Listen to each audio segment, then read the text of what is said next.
Thanks, Ferris. Hi, I'm Sheehan. And we're going to be talking about mental health privilege seen through Instagram.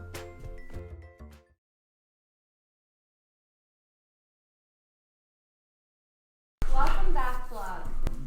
Hey, vloggers.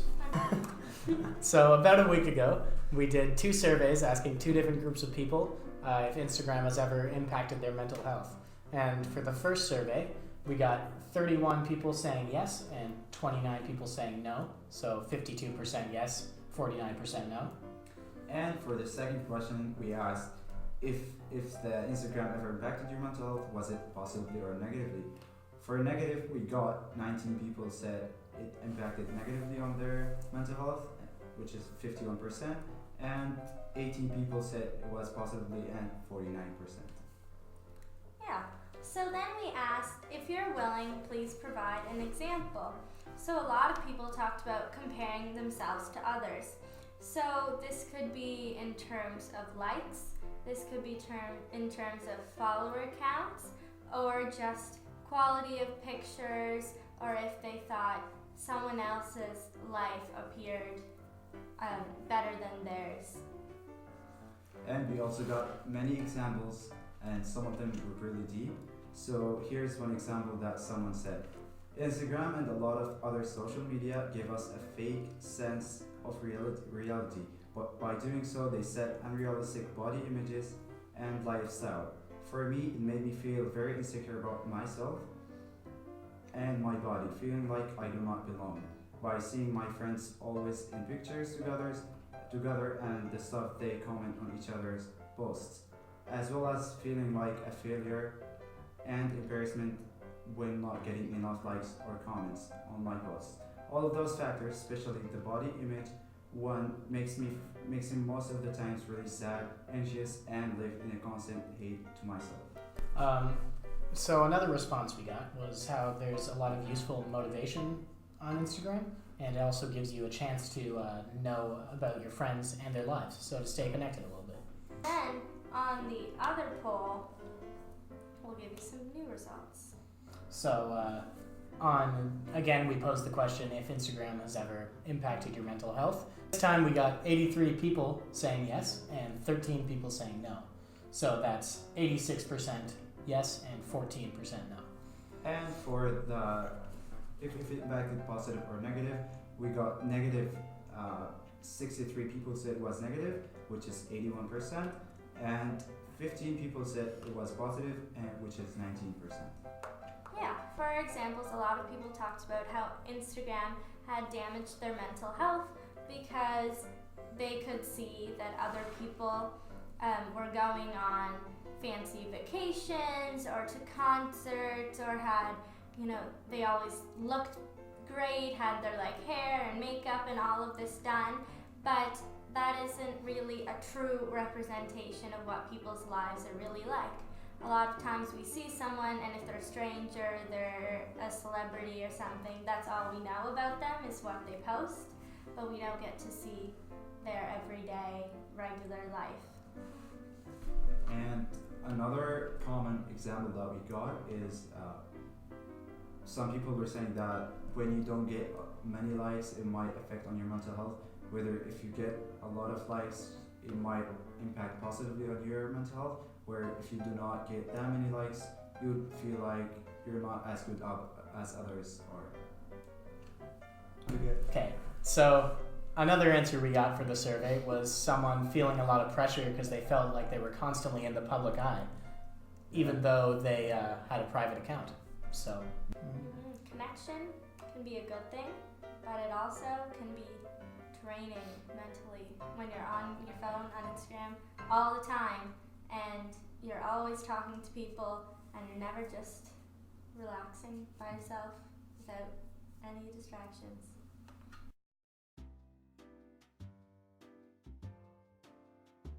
Talking about focus theory and practice of subjectivity article, the author Edward talks about how we as humans, adults, and teens lie to ourselves sometimes and do not present ourselves in the right way. And relating that to social media, it is actually true that we sometimes do not post all of our life moments, but rather we only post the positive ones and show others that we are happy all the time.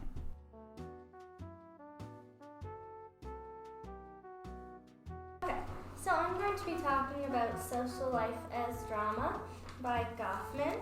And in this, he comes up with a theory of all of life being an act or performance on a stage. But when he's talking about it, he's not saying a stage necessarily like this. When we think of performing, we think of singing or dancing or putting on an act to an audience. But really, that's what we're doing every day in our life. We are putting on an act for those we are around, for our audience. And so he says that everywhere we go, we're on a stage and we're performing. So he says we put up a front. So this front could be intentional, like if we're in a musical and we're playing a part, then we're intentionally not being ourselves. So we're putting up that sort of front. But every day in life, we are putting up a front. We have the idea of a front stage and backstage. So our front stage is what we decide to put forward in the world. And this can change. And our backstage is what we're deciding not to show. So both of these are part of our true self.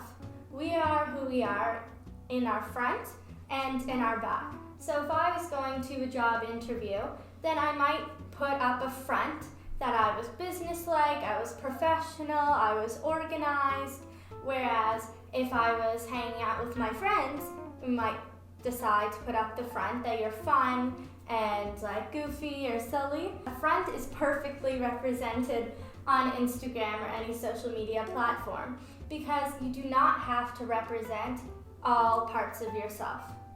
On Instagram, I can decide that I'm only going to post the pictures where I look the best, or I'm only going to post pictures when my outfits are nice and when your hair and makeup are done. You can decide to put up a front. Whereas in the rest of life, you represent all different aspects of yourself. On social media, we all present a front. There's only one part of ourselves that we show. And that doesn't mean it's not us, but we're not showing the back, we're only showing the front. So generally, we're showing our picture-perfect days, the days where we're on vacation, the days where we look good, we feel good, and the days that we're going to a concert or doing something exciting. We're not including all of the rest or the back. That's including our mental illnesses, our struggles, the days we don't get up out of bed, the days where we don't look good or feel good. Those days aren't what we are showing on social media. Social media platforms are the perfect stage for our front because you get to select and dictate what's on show.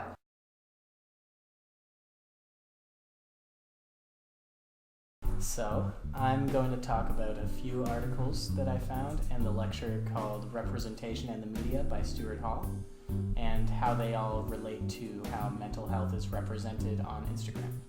So, a few days ago, I did a short Instagram poll in which I asked people if they see mental health adequately represented on Instagram. In that survey, 14 people, or 32% of the total participants, said yes, they do think mental health is adequately represented, and 30 people, or 68%, said no. In the second part of the survey, I asked if people could provide some examples, and I got a few interesting results. One person said that they follow a lot of positive mental health pages, but that you have to look for them and they aren't always easy to find. Another person said that they only see mental health represented on days dedicated to mental health awareness. In the article, Problematic Instagram Use, the role of perceived feeling of presence and escapism, they focus on the idea that many adolescents use Instagram to feel a sense of escapism, and they use the term problematic Instagram use, or PIU, as it's referred to in the article, to describe this.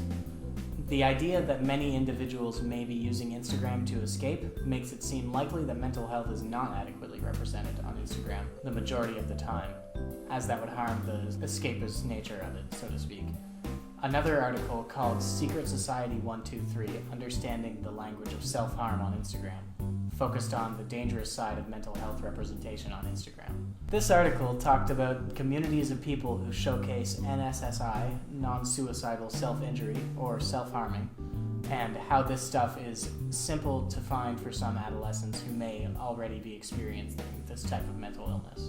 In the lecture, Representation and the Media by Stuart Hall, he touches on the idea of power and representation in the quote, "Who has the power, in what channels, to circulate which meanings to whom?"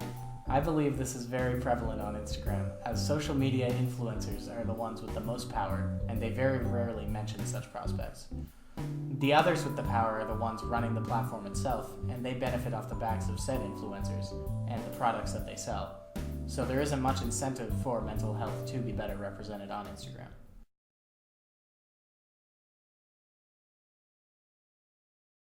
Hi, my name is Jerry Faye Flatt. I'm a fourth year journalism and communications student at St. Thomas University, and I'm also a singer-songwriter in the Fredericton music scene. Have you ever seen yourself on Instagram, like comparing yourself to others, and how has that impacted your mental health? Yeah, okay, so I'm one of those people who got Instagram when it first came out. So I don't know, that would have been maybe 2012 or something, but I've had it from the very beginning. So I had it when you could scroll down all the way to the bottom, which you can't do anymore. I was struggling with, body image my whole life. Obviously, the way that Instagram is now, where it shows all of these like really beautiful people, and they're usually skinny and wearing bathing suits and are really beautiful and photoshopped and touched up, it has an absolutely negative impact on me personally, because when you go on your phone and you open up Instagram and all you're seeing is these like beautifully perfect touched up people, then and you don't look like that, that's going to make you wonder why and make you think that you should also look like that too. So, I mean, that's sort of like a long, drawn-out answer, but it has absolutely impacted my mental health, and since the rise of social media, it's been something I've struggled with, for sure. How do you think we can separate Instagram from real life in our heads? I think the separation is logging off. I don't think there's a way to separate it from real life other than cutting it out.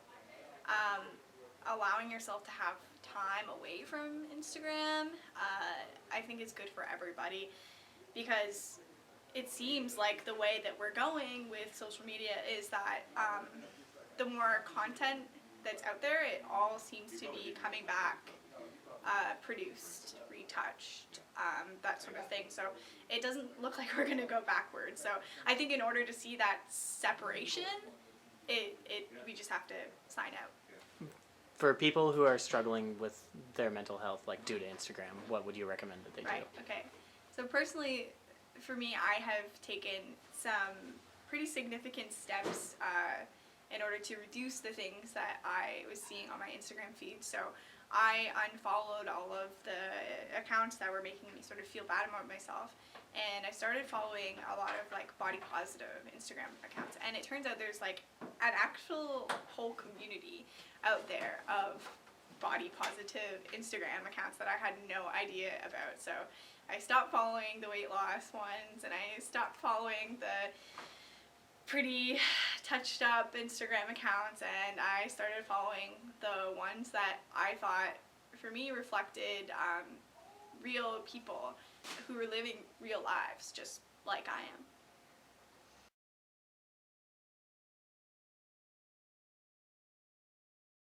I'll be talking about how social media can impact our mental health, whether it's negatively or positively. After doing a research and learning about this topic, I found some few interesting articles that I would like to talk about today. The first article that I'd like to address is exploring the relationship between frequency of Instagram use, exposure to idealized images, and psychological well-being in women. So the author of this article is Charlotte Mary, and she talks about how adolescents and teens and even adults compare themselves to others on social media. So there are many different examples of comparison to others on social media. The first example that I want to talk about is when an individual wants to post an image of themselves on Instagram. This may sometimes lead to situations of depression, poor self-esteem, high anxiety, and high body dissatisfaction. All of that is because they are trying to compare themselves to other celebrities and peers on Instagram. So they would see themselves as not good as those other people are. So all that can affect on their mental health negatively. And another important thing that this article talked about is that some of the social media sites like Facebook or Instagram offer their users the option to enhance their photos by adding the filter options. So that option make the users make their photos even better and look in their best way. So this will help the users to look in their best possible way in the photos of themselves, which would make them feel good about themselves and can impact them positively. And one last thing that I would like to address is the number of likes and comments that people get. I can personally relate to that. So when I post an image of myself and I believe that it's perfect, so and I get too many likes, so I actually feel good about myself and I feel like I belong. So that can impact on my mental health positively, where if I do not get that much of likes and not much of comments, I would feel like I do not belong, or I would feel like that feeling of depression that not a lot of people like my photos. So all of that can affect on my mental health negatively. Another article that I found very interesting and common in our society right now is self-harm on Instagram, examining user awareness and use of Instagram self-harm reporting tool. So in this article, the author Rachel A. talks about how Instagram can lead teens to commit some dangerous self-harm behaviors, and that can impact negatively on their mental health. And based on the contents that is displayed on Instagram, whatever they follow, whether negative contents or negative influencers that may impact on their mental health negatively, so all that can cause self-harm. Where in the other hand, Rachel also touched about how we as teens, adolescents, or adults can choose what we want to be displayed on our Instagram, whether it is a positive content or a negative content. So for example, I can choose what I want to be displayed on my Instagram. I can choose to follow positive influencers or positive people that always keep posting some kind of motivational quotes or encouragement, and so I would feel good about myself. Where if I follow negative influencers and negative content, that would actually affect on my mental health. And for example, if I followed a sad profile that keeps posting some kind of sad quotes or anything of that kind, that would actually affect on my mental health, and I would just feel the same feeling as I'm reading.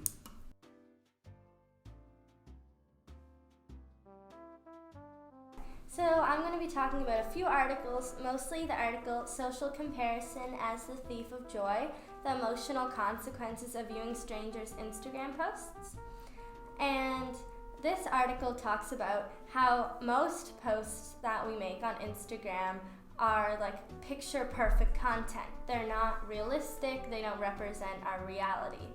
And it looks at the emotional consequences of viewing only strangers' Instagram posts, because some past articles have focused on like family and friends and thought that might make a difference.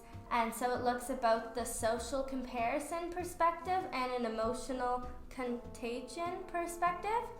And the social comparison perspective is when we look at strangers' positive posts on social media and they negatively impact us, like the viewers, through like envy or jealousy or thinking others have a better life than ours. even though we don't know their whole life because they're a stranger. This is especially like evident in strangers' posts, because if we see a really happy, like smiling, like vacation picture of a family member, then we know their life. We probably know hardships they've gone through, and we know that they're a real, genuine, like real life person. Whereas a stranger, all we know about them is their perfect profile or account. And then in contrast, the emotional contagion perspective is the idea that individuals adopt positive or negative attitudes from others. So if we see a really positive, inspirational post on social media, maybe that will motivate us and make us feel better. Especially, this is great if we do see representation for mental illnesses and we see positive posts in that light. Hopefully that will influence others to do that as well. But on the whole, it did depend on the person, but there were increased depressive symptoms for those who followed more strangers on social media compared to following mostly like family and friends. And it spoke about how Instagram was positively biased and how we present ourselves differently than we do in real life. And the positivity bias, like people's ability and tendency to present the most positive sides of themselves and their lives on these platforms. Because in real life, we don't have the ability to only show our best selves. Every day we have to go out and do what we have to do, and we can't always look the best. We can't always look and feel perfect, but on social media, we get to select what other people see. So in social comparison theory, we use what others are posting to validate ourselves and learn about our own situations. So if we are comparing ourselves to others and we say like, oh, they seem to lead a better life than us, then we feel worse. But if we decide that they seem to lead a worse life than us, then we're feeling better. And social comparison in this way creates lots of emotions of hostility and fear, but like I said, it can also create like positive motivation if we're focusing on the like emotional contagion, like being healthier, being more active. And this is very relevant for a lot of people because in this article that I read, 59% of people at the time in the US used Instagram daily, of people who had Instagram.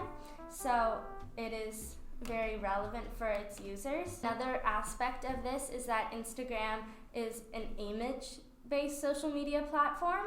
So we're looking at pictures of people, and it's very visually that you can compare yourself to someone else, how they look, body image, filters, all of this compared to platforms such as Twitter that is mostly text-based. Experiment in this article, they got able to look at different profiles and profiles that they deemed attractive, whether that was physically attractive or they were attractive because of the person's wealth, the person's success, job, whatever it was, decreased their well-being and mental health. Posts where they felt they were better off than others made them feel more proud and better.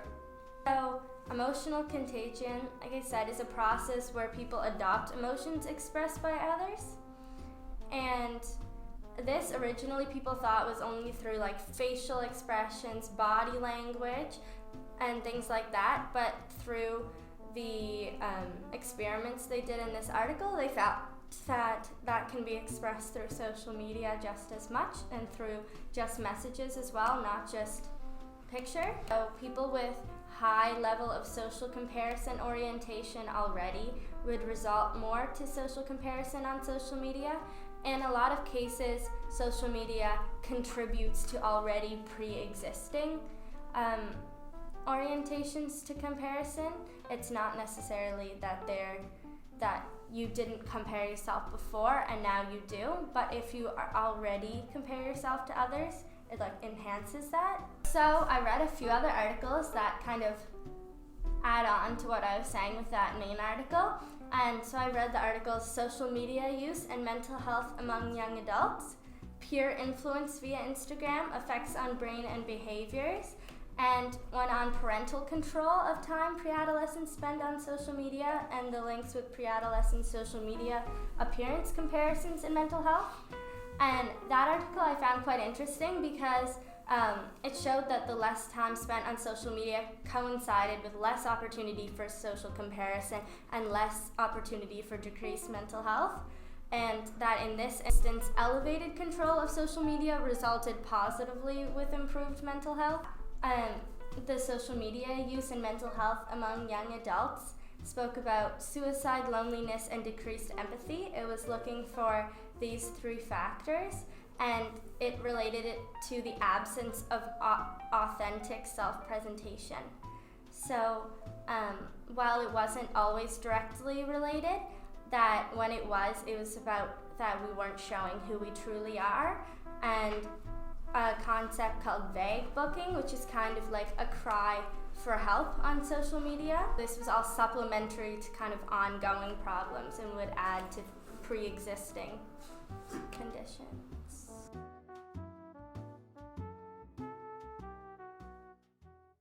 So, the article that I'm going to be talking about is called Browsing, Posting, and Liking on Instagram, the Reciprocal Relationships Between Different Types of Instagram Use and Adolescents Depressed Mood.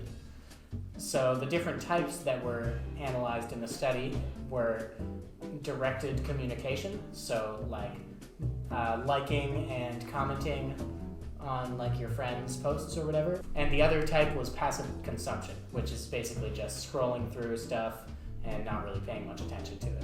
The study focused on 671 adolescents who answered a survey at the beginning and the end of an 8-month period. So the results that they found were very interesting.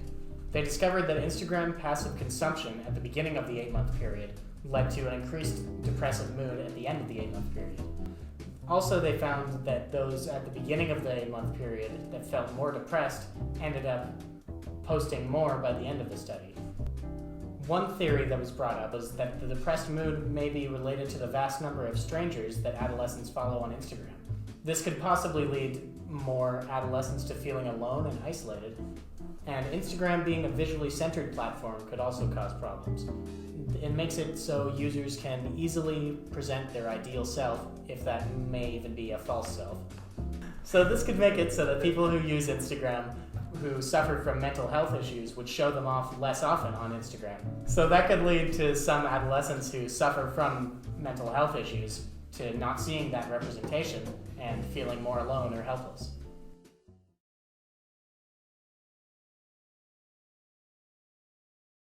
I thought I'd begin by saying that I think that the relationship between mental health and social media is evident, and it is a strong one. In fact, I think that there has been already so much research done on the effects that social media has on our mental health and well-being, in both negative and positive.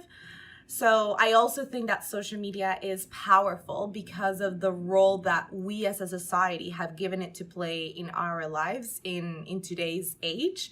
Now, when I speak specifically about my personal experiences, I can share that I have on many occasions compared myself to others on social media. I mean, it's very difficult not to. I've compared myself on a variety of things. So for example, experiences, travel, concerts, food, people I follow posting on social media, particularly Instagram photos of them going to places I have only dreamt of going, or wishing I could really experience the same. I have also compared myself physically, how I look compared to others, and this is both based on fitness but also on fashion. I've also compared to others in terms of family relations, so how close families are and how people are posting photos about expressing their love and their family unity, and that makes me think about how I'm expressing my love and my unity with my family members. So when I reflect on this topic, I often think about how I grew up and the fact that my parents always taught me that jealousy is not a good thing and that we should be happy of seeing others happy because happiness is contagious and we should celebrate each other's accomplishments. But the thing about social media is that it presents to you, it shows you, it tells you what others have. And this ultimately makes you wonder how that compares to what you have. And if it's not something that you have, or if it's something that you want to have, it can bring out emotions in you. Emotions that can be, you know, of sadness or of feeling less, that you're not doing anything exciting with your life, and that people are having these amazing experiences and loving life, and you're not. And I wanted to share 2 experiences that happened to me, and I think really relate to this topic that you're exploring. So the first one is in terms of professional kind of experiences. So I see a lot of people post on my Instagram their professional experiences, and they share how much they're advancing in their careers and obtaining experiences to be highlighted, to share their voice, to learn, to be exposed, and be recognized by others. Now, as I join in that, you know, heart liking and like commenting, also congratulating my social media acquaintances on their accomplishments, I started noticing that they're also receiving even more opportunities from organizations or, you know, from the community, because they're posting photos, and by posting photos, they're being present and this, of course, gives them a footprint. It's almost like an evidence that they are active and that they're making a change. It's almost as if it's proof that they exist. Well, what happens if you're also doing all these things, but you just don't post about them, right? You're almost invisible. Does that mean that you don't exist? And really, that's how I felt. So I felt that I was not being noticed. I almost as if I was being punished by not posting photos about what I'm doing. You know, my career is not advancing because I'm not vocal enough on Instagram or visible enough. So what did I do? I decided to post. So I believe that since, you know, maybe 6 months or so, I've been kind of like posting more and more. And even though sometimes posting makes me feel uncomfortable because I'm not very used to, you know, having that kind of spotlight on me all the time, and I have to make sure that there's someone there that can take a photo of me when I'm about to present or as I'm participating in any professional experience, because I need that photo to go on Instagram right after, because everyone has to know what I'm doing so that people notice me and like it's all about me. And not only for obviously reporting purposes for my job, but also because if I do so, I can get access to other opportunities, right? People say, oh, you know, I saw that you were at this thing. I wonder if you would come and do this thing because it really connects to the work that you're doing. So it's very interesting how kind of like the professional also sphere has been shaped in terms of Instagram. Thanks for watching our video. Make sure to like, comment, and subscribe. And don't forget to add us on Instagram.